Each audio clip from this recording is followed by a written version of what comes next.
Madame, Monsieur, bonjour et bienvenue sur Samoya Congo. Bon début de semaine à vous tous qui avez l'habitude de nous suivre aujourd'hui à la une de l'actualité. 60 ans d'indépendance de notre pays, vous le savez, ça se fête demain. Mais quel bilan au finish? Qu'est-ce qui a réellement changé? Qu'est-ce qu'il faut faire et continuer à faire pour le développement de ces pays qui continuent à tendre la main aux Occidentaux? Ça fait un des sujets d'aujourd'hui, mais aussi l'audition du vice-premier ministre, ministre en charge de la justice et le garde des Sceaux. Il a été auditionné après relâché, mais il semblerait qu'il y a une poursuite qui va s'élancer au courant de cette semaine. La réaction du Premier ministre quant à cette interpellation du vice-premier ministre en charge de la justice, ce sont des sujets auxquels nous allons discuter ou parler aujourd'hui avec maître Jean-Claude Katende, qui est le président de l'Azado. Bonjour et bienvenue. Merci de nous avoir reçus chez vous. Première question, 60 ans de l'indépendance de notre pays, mais quel bilan d'une façon globale? Globalement, je pense que le bilan de l'indépendance doit pouvoir se faire circonscrire dans les rêves que les pères de l'indépendance avaient. Et quand vous lisez notre hymne national, vous pouvez bien appréhender ces rêves de Lumumba, de Kasavubu et des autres de leurs amis. Ils voulaient faire de la République démocratique du Congo un pays plus beau qu'avant, c'est-à-dire un pays plus beau que celui que les Belges leur léguaient le 30 juin 1960. Et quand nous regardons ces rêves, nous pouvons nous dire aujourd'hui que le Congo n'est pas un pays plus beau qu'avant. Nous avons des problèmes avec l'éducation de nos enfants, nous avons des problèmes sécuritaires, notre classe politique est totalement tournée vers la défense des intérêts personnels, les gens n'ont pas l'accès à l'eau courante, les gens n'ont pas accès à des soins de santé de qualité. Globalement, ces rêves ne sont pas aujourd'hui accomplis. Et il faut aussi faire ces bilans par rapport aux potentialités que la République démocratique du Congo possède. Nous avons un pays riche en beaucoup de choses, mais malgré toute cette richesse, nous nous rendons compte que le pays n'avance pas, le pays ne va pas de l'avant. Donc, globalement, je peux dire tout simplement que les politiciens qui ont pris le pays après Kasavubu et Lumumba ont trahi les rêves des pères de l'indépendance, et les politiciens qui ont pris le pays après Kasavubu et Lumumba ont tout simplement exploité ces pays comme le faisaient les Belges dans le cadre de leurs intérêts personnels. Ils ont visé l'enrichissement personnel au lieu de mettre en place des projets qui pouvaient permettre à ce pays d'aller de l'avant. En matière, par exemple, des droits de l'homme, est-ce qu'il y a eu des avancées depuis l'indépendance du pays? Bon, en matière de droits de l'homme, je pense personnellement que la comparaison n'est pas possible, parce que, comme je vous le disais, à l'époque belge, les enfants avaient droit à l'éducation de qualité. Vous aviez, par exemple, quelqu'un qui terminait la 6e année primaire, qui était à même de faire un travail convenable. Et quand vous prenez cet aspect, vous le comparez à ce que nous avons aujourd'hui nous-mêmes formés, je pense que le décalage est grand. C'est pour ça que mon père me disait toujours que si c'était pour manger et dormir, je pense que nous étions mieux que sous le régime de Mobutu, mais nous avions réclamé l'indépendance, pas parce qu'on nous donnait à manger, pas parce qu'on étudiait dans des bonnes écoles, mais parce qu'on voulait la liberté. Donc, tout compte fait, il faut dire que si nous devions avancer sur le terrain des droits de l'homme, on aurait mieux fait que les Belges, parce que nous avons nous-mêmes notre pays entre nos propres mains. Ce sont les Congolais qui tuent les autres Congolais, ce sont les Congolais qui privent aux autres Congolais des services de base. Je peux dire que si nous comparons à l'époque belge, je crois que nous-mêmes, nous n'avons pas fait mieux.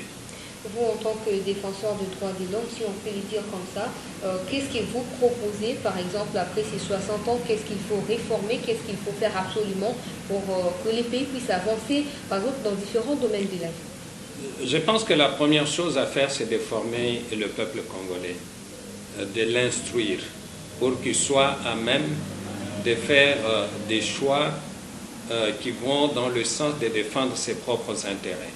Et la formation du peuple congolais va permettre à ce que le peuple soit à mesure de surveiller les autorités politiques. Un des défis que nous avons eus les 60 dernières années, c'est le fait que le peuple n'était pas à mesure de surveiller les dirigeants politiques. Et les dirigeants politiques ont évolué en électrons libres. Ils étaient attachés à la population que pendant la campagne ou les campagnes électorales, une fois qu'elles ont le pouvoir, elles ont commencé à travailler pour leur intérêt personnel. Je crois que le grand défi, c'est la formation du peuple pour qu'elle soit à mesure de se prendre lui-même en charge et en même temps aussi surveiller les autorités politiques, parce que dans tout pays où les dirigeants politiques ne sont pas surveillés, il est difficile qu'ils puissent travailler dans l'intérêt du peuple congolais. Et dans ce cadre-là, je crois que une autre chose sur laquelle il faut beaucoup travailler, c'est la légitimité des institutions. Les institutions doivent être exactement issues des élections libres et transparentes. Et les choix des Congolais doivent pouvoir être respectés quand on élit un président de la République ou les députés nationaux ou provinciaux, disons, toutes les autorités électives possibles. Je crois que si nous travaillons sur ces questions, nous pouvons faire changer les choses, mais en même temps aussi, je crois que compte tenu des ressources naturelles que nous avons, on sera toujours envié par les pays voisins, et il faut donc avoir une armée bien formée, bien équipée, une armée républicaine qui puisse défendre les frontières nationales et avoir une police bien formée, bien équipée et républicaine. En ce moment-là, nous pouvons être sûrs qu'on va assurer la sécurité du pays, qu'on va protéger les citoyens et leurs biens, et donc tout le monde peut s'adonner au travail. Parce que tant qu'il y aura de l'insécurité dans un coin de la République démocratique du Congo, cela ne va pas favoriser les autres coins. Parce que quand vous prenez par exemple tous les fonds qu'on a investis dans l'armée, dans la police, pour contrecarrer les rebelles à l'est de la République démocratique du Congo, je pense que si nous étions en temps de paix, cet argent aurait servi à reconstruire la province de l'Équateur, la province orientale et d'autres provinces de la République. Merci, maître Jean-Claude Kakende, pour ces réponses concernant les 60 ans de l'indépendance de la République démocratique du Congo. Parlons cette fois de l'audition du vice-premier ministre, ministre en charge de la justice, pour avoir tout simplement d'une manière abusive utilisé les noms du gouvernement, ou soit la signature du gouvernement, pendant que le dossier n'a même pas été validé pendant les conseils des ministres. Qu'est-ce que dit la loi, par exemple, en ce qui concerne ces genres de situations?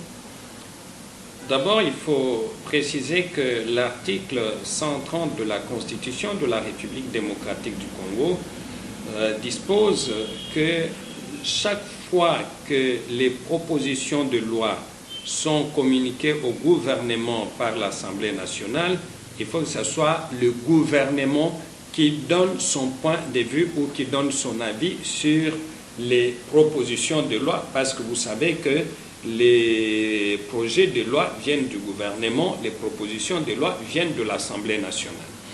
Dans les cas d'espèce, la question concerne les 3 propositions de loi faites par M. Minaku et M.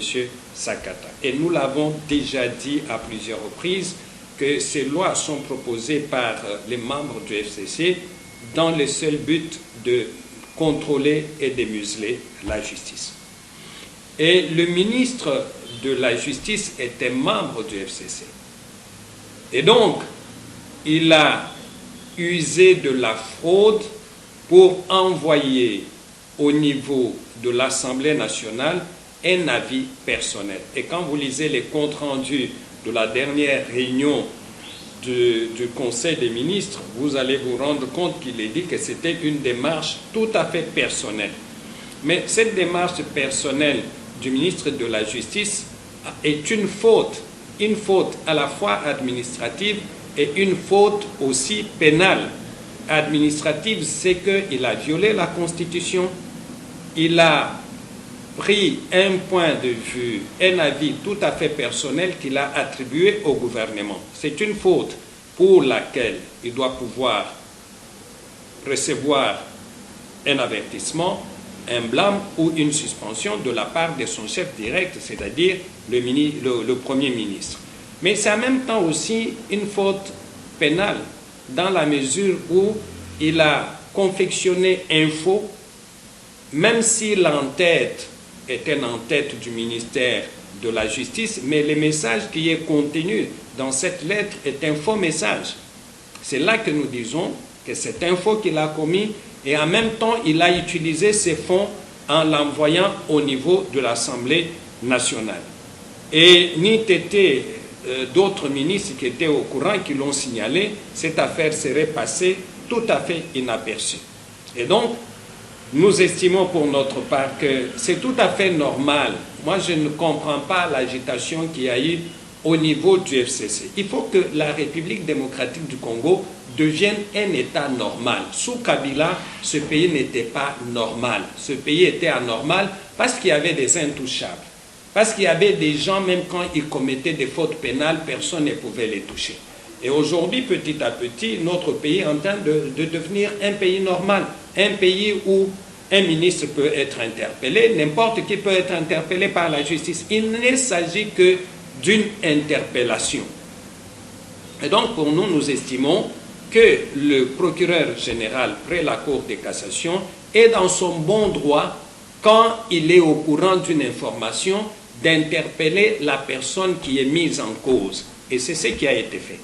Contrairement à ce que nous avons entendu du côté du FCC et du côté du Premier ministre, il n'y a que le procureur général lui-même à qui la Constitution a donné le pouvoir d'apprécier une infraction pour dire que cette infraction, elle est soit flagrante. En ce moment-là, que vous soyez député, que vous soyez ministre, on n'a pas besoin de solliciter la levée de vos immunités parlementaires ou ministérielles. En ce moment-là, le ministre, le procureur général agit dans son bon droit. Si c'est une infraction ordinaire, il va pouvoir solliciter auprès de l'Assemblée nationale la levée, n'est-ce pas, des immunités du ministre pour pouvoir les poursuivre. Mais dans les cas d'espèce, il n'appartient à aucune personne, même pas au président de la République, de pouvoir dire que le PG a agi dans son bon droit ou il a mal agi. Tout ce que nous demandons, que les membres du FCC laissent la justice poursuivre son cours normal. S'il y a eu des erreurs de procédure, on va les constater. S'il n'y a pas eu des erreurs de procédure, qu'on entende M. Tundaya Kassende, parce que c'est un Congolais comme tous les autres. En fait, le fait d'être ministre ne vous soustrait pas aux poursuites judiciaires. Nous avons des ministres qui sont en prison aujourd'hui. Pourquoi les ministres qui appartiennent à d'autres composantes peuvent être poursuivis, mais les ministres du FCC ne peuvent pas être dans les mêmes conditions? Je pense qu'il faut qu'on laisse le procureur faire son travail et nous croyons sincèrement que le procureur va pouvoir informer au peuple congolais l'état de la procédure. Ça veut dire, s'il classe les dossiers sans suite, on doit le savoir. S'il entend poursuivre M. Tundaya Kassende, il faut lui envoyer régulièrement les invitations. Si c'est une infraction ordinaire, s'adresser à l'Assemblée nationale pour que l'Assemblée nationale lève les immunités et que M. Tundaya Kassende soit mis à la disposition de la justice. Maître Jean-Claude Katende, qu'est-ce qui explique par exemple la présence de Robin Minakou, d'Emmanuel Ramazan Shadari quand le ministre a été convoqué? Non, mais c'est tout simplement de la témérité.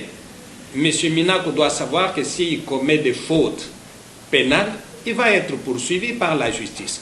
Ce n'est pas le fait pour lui d'être parlementaire qu'il est au-dessus de loi. Non. Il faut que les gens se mettent bien en compte que même les immunités parlementaires ne sont pas données au profit de l'individu, c'est pour lui permettre de bien faire son travail. Et que ces immunités, quand la personne qui est bénéficiaire des immunités commet des fautes, la justice va pouvoir les poursuivre en respectant les procédures qui sont prescrites par la Constitution et par les lois de la République.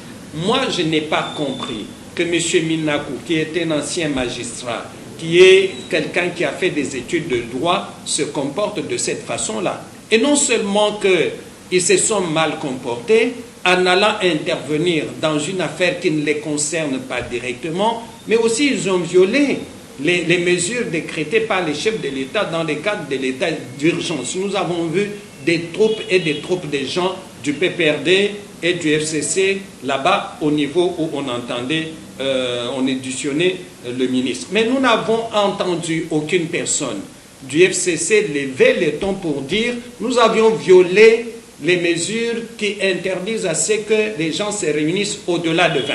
Là, c'est bien. Mais quand les citoyens font des marches contre certaines initiatives du FCC, là, on se rappelle qu'il y a des mesures qui ont été décrétées par les chefs de l'État. La police doit tout faire pour pouvoir interdire à ces gens de marcher au-delà de 20 personnes. On ne peut pas diriger un État avec des discriminations pareilles. Nous croyons sincèrement qu'avec tout ce qui se passe, les FCC, c'est totalement discrédité et je ne pense pas que le peuple a encore ces bons cœurs de considérer qu'on a là des dirigeants qui peuvent diriger le pays. On a par contre là des hommes et des femmes qui ne militent que pour leurs intérêts personnels, pas pour le bien de la nation, pour leur intérêt personnel, l'intérêt de leur regroupement politique, mais aussi l'intérêt de leur autorité morale. Et nous, en tant que citoyens, nous ne pouvons pas nous inscrire dans cette direction. Vous êtes quelqu'un qui maîtrisait bien la loi congolaise, c'est-à-dire la Constitution. Comment vous allez expliquer la démarche d'Aubin Minaku? Qu'est-ce qui est caché derrière cette démarche et surtout, sa démarche à quel objectif? Non, mais c'est pour ça que je vous disais, c'est de la témérité. Les gens croient qu'ils peuvent tout se permettre. Qu'est-ce que M. Minaku peut faire à la justice, lui? Et d'ailleurs, en tant que député national, il ne pouvait même pas se transporter là-bas. Parce qu'un député national est censé connaître les lois de la République et les respecter. C'est tout. C'est tout simplement de l'arrogance, de la témérité de la part des gens qui pensent que, parce qu'ils sont du FCC, tout leur est permis. Je leur dis encore que nous n'allons pas accepter dans ce pays que certains Congolais se considèrent comme des super Congolais. Ça, nous ne pouvons pas l'accepter en tant que citoyens. Nous souhaitons bien que le ministre qui est interpellé, qu'on l'interpelle, qu'on l'interroge dans le cadre de respect de lois de la République. Et le procureur général est appelé à respecter les procédures. Si c'est une infraction flagrante, il doit y aller. Si cette infraction est ordinaire, il doit pouvoir se référer à l'Assemblée nationale. Donc nous n'avons pas de parti pris en faveur de telle ou de telle autre personne. Ce que nous voulons, c'est que les lois de la République soient tout simplement respectées. La population quinoise particulièrement, on n'est pas parlé de différents coins du pays où la population s'était soulevée pour dire non à ces projets ou ces propositions de loi de M. Aubin Minaku et M. Sakata.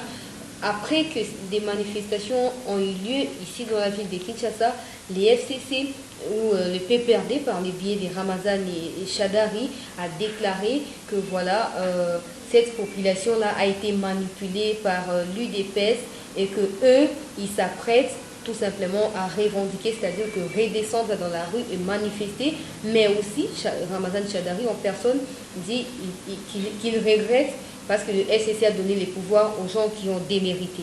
Est-ce que sa déclaration mérite d'avoir lieu? D'abord, je dois dire que si les choses sont telles que M. Ramazani est en train de le dire, il doit être poursuivi par la justice. Parce que là, il avoue qu'il y a eu tricherie aux élections et qu'ils ont fraudé. Ils doivent être sanctionnés par la justice et la loi électorale est très claire sur ces sujets-là. Et moi, je me demande comment un homme d'État peut se permettre de dire choses pareilles publiquement. Je pense que là, c'est extrêmement grave ce qu'il est en train de dire. Non seulement par rapport aux résultats des élections, mais aussi par rapport aux citoyens congolais. Il ne doit pas considérer que quand les citoyens font des marches, ils sont manipulés. C'est une insulte par rapport à nous qui comprenons les enjeux. Et ils doivent seulement se rendre compte que les citoyens ont compris que les FCC voudraient contrôler toutes les institutions et ça, nous n'allons pas le permettre et leur tricherie a été vraiment vue par tout le monde. Si eux, ils veulent faire des manifestations, ils savent qu'il y a des lois de la République ils savent qu'il y a des mesures relatives à l'état d'urgence, qu'ils le respectent et qu'ils fassent leur manifestation. On ne peut pas leur refuser de le faire. C'est leur droit les plus légitimes. Mais penser que les autres ont fait des manifestations parce qu'ils étaient manipulés, ils étaient manipulés par les gens de l'UDPS, je crois que c'est quand même très fort et on doit avoir du respect pour, n'est-ce pas, le peuple congolais. Avant de chuter, prenons la réaction du Premier ministre qui dit que l'interpellation du ministre de la Justice est tout simplement une interpellation arbitraire. Vous qui maîtrisez la loi, qu'est-ce qu'il a voulu dire par là? Non, mais le Premier ministre n'a rien dit parce que dans son communiqué, d'abord, il y a beaucoup de mensonges. Le premier mensonge est qu'il est dit dans les communiqués que les vice-premiers ministres et les ministres se sont réunis autour du Premier ministre. Mais on ne nous a pas donné les noms de qui étaient là. Dans la transparence, c'est quand même important qu'on nous dise, voilà, parce que le Premier ministre parle au nom du gouvernement. Est-ce que tous les ministres membres du gouvernement étaient autour du Premier ministre? Ça, c'est la première chose. La deuxième chose, les porte-parole du gouvernement, ce n'est pas le chargé de communication du Premier ministre, c'est M. Joly. Qui est le porte-parole du gouvernement. Il revenait à lui de faire cette communication-là. Et le ton qui est utilisé, c'est un ton irrespectueux et le Premier ministre, dans le cadre de la collaboration avec le Président de la République, ne peut pas s'exprimer de cette façon-là. C'est une faute extrêmement grave parce que si on considère que le Président de la République est un symbole et que ce symbole doit être respecté, je pense que le Premier ministre ne peut pas le faire. Et voyant d'abord la manière dont le Premier ministre collabore avec le Président de la République depuis bientôt plus d'une année, je peux me convaincre personnellement que le ton utilisé dans ce communiqué ne vient pas de lui. Ça, c'est un ton de gens tels que Ramazani Chadari, les gens tels que Minaku, les gens tels que Moulania. Parce que nous connaissons comment chacun s'exprime. Et donc, on a voulu faire endosser au Premier ministre ce communiqué. C'est dommage qu'il n'ait pas dit le contraire, mais nous pensons que cela ne contribue pas à la cohésion au sein de leur coalition.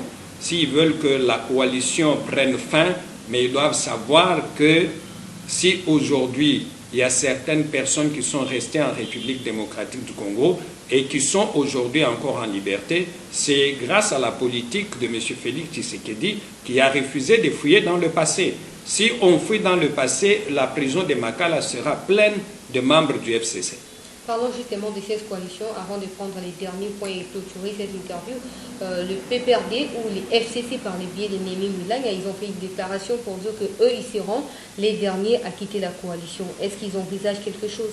Non, mais s'ils estiment que la coalition ne fonctionne pas, ils doivent seulement la quitter au lieu de menacer. Et ils se considèrent comme étant les plus forts. Ils considèrent qu'ils ont toutes les institutions. Et ils considèrent aujourd'hui qu'il y a la dictature en République démocratique du Congo et qu'ils sont dans une position de force. Ils doivent seulement dire que nous quittons la coalition, mais nous savons qu'ils ne peuvent pas le faire. Tant que M. Kabila ne l'a pas dit, ils ne le feront pas. Tant que M. Kabila ne l'a pas dit, ils ne le feront pas. Et M. Kabila, individuellement, il sait que cette coalition lui profite énormément. Monsieur Jean-Claude Katebe, pour finir, Patrice Kitebi, directeur du FPI, a été convoqué par la justice pour avoir détourné, mais ce n'est pas le seul dossier au regard de tout ce qui s'est passé avec ces procès 100 jours. Est-ce qu'il faut croire à une nouvelle image de la justice de notre pays? Je pense qu'il y a un début de bonnes choses qui sont en train de se faire au niveau de la justice, mais nous allons observer pour que cela se consolide. Et pour nous, le procès de 100 jours, c'est tout simplement un procès, s'il est important au niveau de la symbolique, mais nous disons que c'est un procès isolé.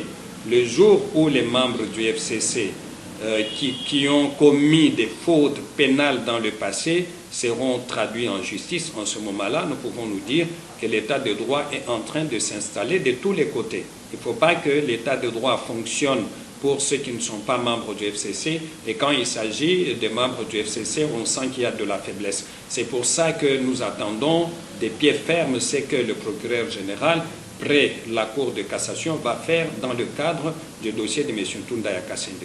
Nous aurions souhaité vraiment le voir en prison s'il a commis des fautes pénales. Votre dernier mot. Je vous remercie. Merci.